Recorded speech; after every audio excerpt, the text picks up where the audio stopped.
Ministerio El Cuarto Ángel presenta el audiolibro Fuentes de Aguas Vivas o Cisternas Rotas. Un problema educativo para los protestantes. Por Edward Alexander Sutherland. Dos males ha hecho mi pueblo. Me dejaron a mí, fuente de agua viva, y cavaron para sí cisternas rotas que no retienen agua. Jeremías 2:13. Capítulo 4. La historia de los 15 siglos. Como una piedra, arrojada desde la cima de una montaña, que cae hacia el valle, y va ganando velocidad con cada metro de descenso, hasta que, envuelto dentro de ella, yace un poder de destrucción sin medida, así el hombre, volteándose desde la puerta del paraíso, comenzó una carrera hacia abajo que en intensidad y rapidez puede medirse solo por la altura a partir de la cual comenzó. Las mentes gigantes tenían fuertes poderes en suspenso. Ante la fuerte voluntad de los hombres de los primeros 10 siglos, pocas fuerzas se podían resistir. Como el plano al que le era posible alcanzar era la perfección, así el nivel al que descendió fue la confusión misma. La vida de los hombres, en lugar de limitarse por el breve lapso de 65 años, se computó por siglos, y los intelectos, poderosos por nacimiento, tenían tanto tiempo como poder para expandirse. El que tenía 70 años era entonces un chiquillo, con vida y todas sus posibilidades extendidas ante él.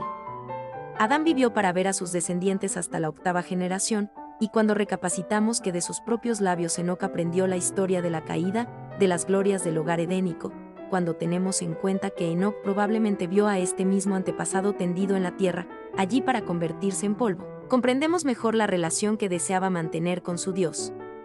Después de una vida de 300 años, en la cual, dice el registro sagrado, caminó con Dios, la atracción de la tierra creció tan poco que él mismo fue llevado al cielo. Esto fue menos de 60 años después de la muerte de Adán. Subtítulo: Las dos escuelas antediluvianas. Al pasar más allá de la puerta del Edén, se desarrollaron dos clases de mentes. Clara y distinta como la luz de la oscuridad era la diferencia entre las dos. Caín, al exaltar sus propios poderes de razonamiento, aceptó la lógica de Satanás. Admitiendo que el plano físico era la base adecuada para vivir, perdió toda apreciación de las cosas espirituales y dependió totalmente de los sentimientos. Es cierto que durante un tiempo se adhirió a la forma de adoración, llegando semana tras semana a la puerta del Edén para ofrecer sacrificio, pero su ojo de fe estaba ciego. Cuando vio que el sacrificio de su hermano fue aceptado, una sensación de odio surgió en su pecho y, levantando la mano, le quitó la vida. Los hombres se sorprenden del rápido descenso desde la pureza edénica hasta una condición donde el asesinato era algo factible, pero esto fue el resultado natural del sistema educativo elegido por Caín. La razón exaltada por encima de la fe vuelve al hombre como a una máquina sin control. Subtítulo: El carácter desarrollado en la escuela mundanal. El asesinato, sin embargo, no era más que un resultado de la decisión tomada por Caín. Huyó de la presencia de Dios y, con sus descendientes, construyó las ciudades de Oriente. Las necesidades físicas predominaban, de modo que toda la atención de este pueblo se volcó a la gratificación de los deseos carnales. El orgullo aumentó, el amor a la riqueza fue una pasión dominante, lo artificial tomó, cada vez más, el lugar que una vez ocupó lo natural. La adoración propia, o el paganismo tomaron el lugar de la adoración a Dios. Así estaba el aspecto religioso, y aquí se encuentran los primeros adoradores del sol, los progenitores humanos del papado moderno. Subtítulo: Consecuencias sobre el gobierno. Así como hubo un cambio en la religión, también hubo un cambio en el gobierno. Ya no podría haber una teocracia, siendo el padre de la familia el sumo sacerdote para Dios, porque Dios había sido perdido de vista, y su lugar fue ocupado por el hombre mismo. Por lo tanto, estos descendientes de Caín se congregaron juntos en ciudades, donde el fuerte gobernó sobre los débiles, y así desarrolló una monarquía absoluta, que se perpetúa hoy en los reinos de Asia Oriental. La educación que sostuvo el paganismo en la religión y el gobierno monárquico, fue la misma que en postreros días controló Grecia y que hoy conocemos como el platonismo. No es sino otro nombre para una educación que exalta la mente del hombre por encima de Dios, y coloca la filosofía humana por delante de la filosofía divina. Subtítulo: El origen de la falsa filosofía. Esta filosofía que era así exaltada, esta falsamente llamada ciencia, deificaba a la naturaleza, y es la que hoy se conoce como evolución. ¿Crees que este nombre es moderno? Puede ser, pero la filosofía es anterior al diluvio, y las escuelas de aquellos hombres antediluvianos enseñaban como la verdad las tradiciones de los hombres tan ciertamente como se las enseña hoy en día. Pensamos, quizás, que no había escuelas entonces, pero eso es un error. El entrenamiento de los jóvenes en aquellos días era similar a la forma en que se educa y disciplina a los niños en esta época, esto es, amar la excitación, glorificarse a sí mismos y seguir tras la imaginación de sus corazones perversos. Sus agudas mentes se apoderaron de las ciencias, profundizaron en los misterios de la naturaleza. Hicieron un progreso maravilloso en invenciones y en todas las búsquedas materiales. Pero las imaginaciones de sus corazones eran solo de continuo al mal. Subtítulo: La vida en la ciudad incapacita la mente para la verdad. Los niños educados en las ciudades tenían sus tendencias malvadas exageradas. La enseñanza de la filosofía de esa era suprimió toda la fe, y cuando Noé, un maestro de la justicia, levantó su voz en contra de la educación popular, y proclamó su mensaje de fe, incluso los niños pequeños se burlaban de él. Tan contaminadas estaban las ciudades que Enoc eligió pasar mucho tiempo en los lugares retirados, donde podía comunicarse con Dios, y donde estaría en contacto con la naturaleza. A veces entraba en las ciudades, proclamando a los habitantes la verdad que Dios le había dado. Algunos lo escuchaban, y ocasionalmente las pequeñas compañías lo buscaban en sus lugares de retiro para escuchar sus palabras de advertencia. Pero la influencia del entrenamiento temprano, la presión ejercida por la sociedad y la filosofía de las escuelas, ejercieron un poder demasiado fuerte para resistir y pasaron de las súplicas de conciencia a la vida anterior. Subtítulo: La enseñanza de la ciencia antediluviana era contraria a la palabra de Dios. Mientras Noé hablaba de la próxima inundación, y aun cuando él y sus hijos continuaban construyendo el arca, hombres y niños se burlaban. Agua del cielo. Ah, Noé, puedes hablar de tu visión espiritual, pero, quien oyó hablar de agua que sale del cielo, la cosa es una imposibilidad, es contraria a toda razón, a toda verdad científica, y a toda la experiencia en la tierra. Puedes pensar que tales cosas te fueron reveladas, pero desde los días de nuestro padre Adán, tal cosa nunca sucedió. Tales declaraciones parecían verdaderas. Generación tras generación habían mirado hacia un cielo nunca oscurecido por las nubes de tormenta. Noche tras noche, el rocío regaba las plantas en crecimiento. ¿Por qué deberían creer lo contrario? No podían ver ninguna razón para eso. Para aquellos antediluvianos, la posibilidad de un diluvio parecía tan absurda como lo es este relato como un asunto histórico a la moderna alta crítica. No estaba en armonía con los sentidos de los hombres, por lo tanto, una imposibilidad. El estudiante en el siglo XIX encuentra en la corteza terrestre grandes lechos de carbón, o los restos de monstruos que una vez vivieron sobre la faz de la Tierra, y los explica diciendo que tienen muchísimos años. En palabras de Dana, si el tiempo desde el comienzo de la era siluriana incluía 48 millones de años, lo que algunos geólogos pronosticarían demasiado poco tiempo, la parte paleozoica, de acuerdo con la relación anterior, comprendería 36 millones, el Mesozoico 9 millones y el Cenozoico 3 millones.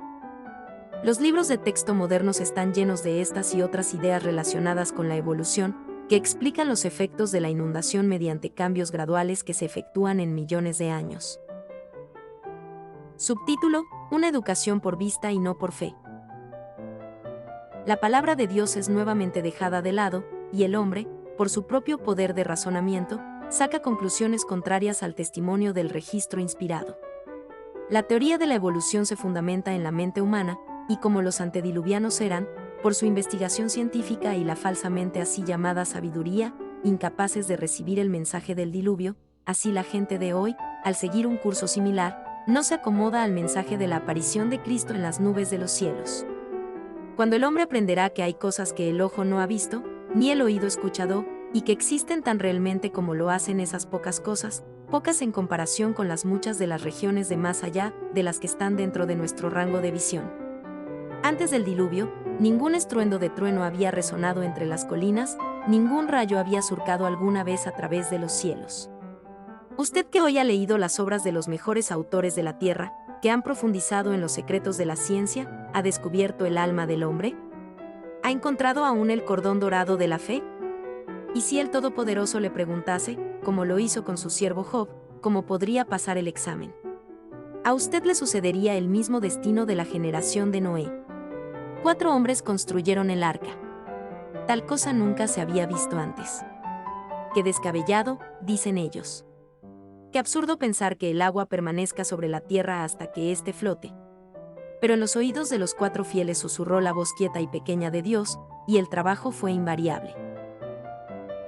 El diluvio como consecuencia de una educación errónea. La controversia fue un problema educativo. La educación cristiana casi fue borrada de la tierra. La sabiduría mundana parecía a punto de triunfar. En cuanto a los números, sus seguidores se cedieron ampliamente a los de las escuelas de los cristianos. ¿Era este aparente triunfo del mal sobre el bien una señal de que el mal era más fuerte que la verdad? De ninguna manera. Solo en el asunto de maquinar y engañar, el diablo tiene la ventaja, porque Dios solo puede trabajar de manera franca. El árbol de la vida todavía estaba sobre la tierra, un emblema de la sabiduría de Dios. El hombre, sin embargo, le había dado la espalda. Comer el fruto del árbol del conocimiento del bien y el mal trajo la muerte, y los habitantes de la tierra estaban a punto de darse cuenta de esto, aunque su sabiduría mundana les enseñaba lo contrario.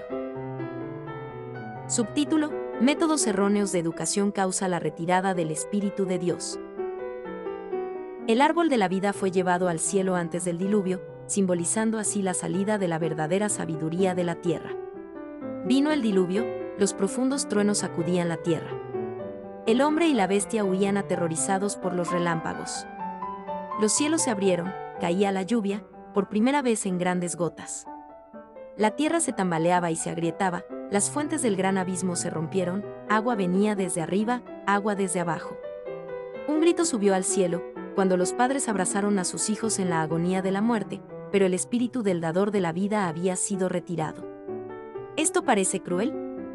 Dios había suplicado a cada generación, con cada individuo, diciendo: ¿por qué lo haréis? ¿Por qué lo haréis? Pero solo un oído sordo se dirigió a él. El hombre, satisfecho con educar a sus sentidos, dependiendo de sus propios poderes de razonamiento, cerró, una por una, todas las avenidas a través de las cuales el Espíritu de Dios podía obrar, y la naturaleza, en respuesta a la pérdida, se le desgarró su corazón, y lloró un mar de lágrimas. Una familia, y solo una, unió el cielo y la tierra. Sobre el seno de las aguas se balanceaba el arca con seguridad. El Espíritu de Dios descansaba allí, y en medio de la mayor agitación cual los ángeles habían presenciado jamás, una paz que sobrepasa todo entendimiento llenó las mentes y los corazones de esa compañía fiel. Las aguas se calmaron, la tierra yacía como una masa árida. Las montañas estaban desoladas y estériles donde una vez se extendieron llanuras de vivo verdor. Los árboles, magníficos en su imponente fuerza, yacían muriendo mientras las aguas dejaban la tierra. Grandes masas de roca cubrían lugares habitados hasta entonces. Esta familia salía como extraños en una tierra extraña. Subtítulo: La fe como la base de una nueva educación. El plan de educación debe comenzar de nuevo. Cada paso sucesivo fuera de Dios hacía más difícil el acceso del hombre a su trono, se había alargado, por así decirlo, la escalera un peldaño más. Al principio, esta única lección debió tomarse por fe, que Dios será fiel al decir: el día que de él comieres, ciertamente morirás. Fue una lección de fe versus razón. Luego vinieron 2 lecciones de fe: primero, la fe opuesta por la razón, y, segundo, el plan de redención a través de Cristo. Luego vino la tercera lección, el diluvio. Si el hombre hubiera podido captar la primera, o, al reprobar, hubiera captado la segunda, o incluso si la hubiera reprobado, podría haber captado la tercera por fe y haber evitado el diluvio. De principio a fin, fue una cuestión de educación.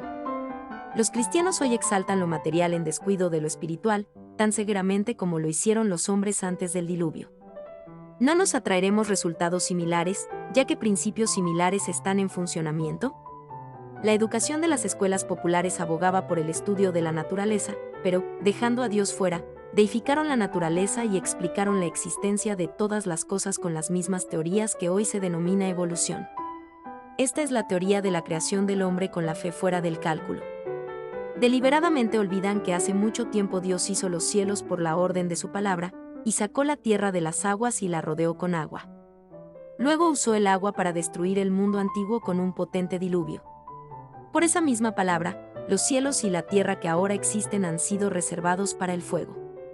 Están guardados para el día del juicio, cuando será destruida la gente que vive sin Dios. Como fue en los días de Noé, así también será en el día en que regrese el Hijo del Hombre. No olvides suscribirte y darle clic a la campanita, para que no te pierdas otro capítulo. Estaremos subiendo distintos audiolibros de tu interés, y si puedes, apóyanos con un like o compartiendo este video. Que Dios te bendiga.